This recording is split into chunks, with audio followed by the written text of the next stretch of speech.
Dieu, en témoignant à sa manière de son supposé amour, notamment en violant une vierge pour se faire un gosse qu'il fait sacrifier à peine à la trentaine, et en insistant pour qu'on l'aime à notre tour et qu'on le vénère, fait ce qu'on appelle du love bombing.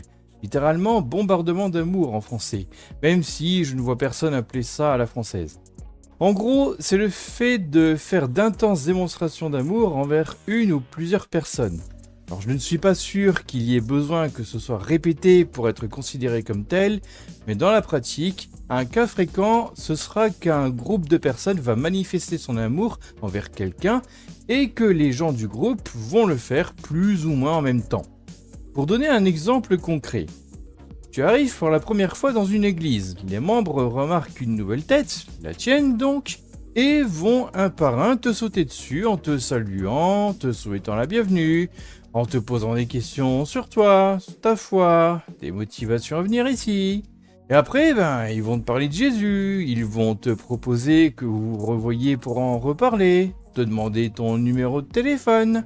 Et je suis sûr que de nos jours, ils vont rapidement vouloir t'ajouter sur un groupe WhatsApp. Au moins si tu viens régulièrement à cette église. Et là, le piège qu'ils créent involontairement se referme. Bien entendu, ils ne le percevront pas comme ça. Tu vas accepter petit à petit des demandes qui te paraîtront anodines, et tu ne vas plus oser dire non, même si tu veux juste qu'on te foute la paix, parce que tu ne veux pas décevoir les gens. Et je ne parle même pas de l'endoctrinement religieux que tu peux subir. Le combo des deux fait que tu pourrais, dans le pire des cas, te tuer à la tâche pour ton église en te coupant de tes relations qui sont en dehors. Mais avant même d'en arriver là, c'est pour ça que je déconseille aux gens d'aller dans une église évangélique pour la première fois, même pour déconner entre guillemets, ou juste pour voir à quoi ça ressemble de l'intérieur.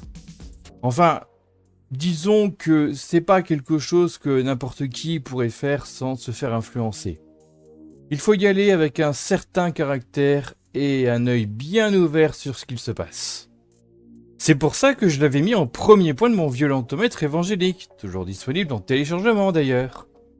Ce bombardement d'amour est connu pour être un classique des mouvements à dérive sectaire au passage. Il n'est donc pas étonnant de trouver ça dans des milieux religieux,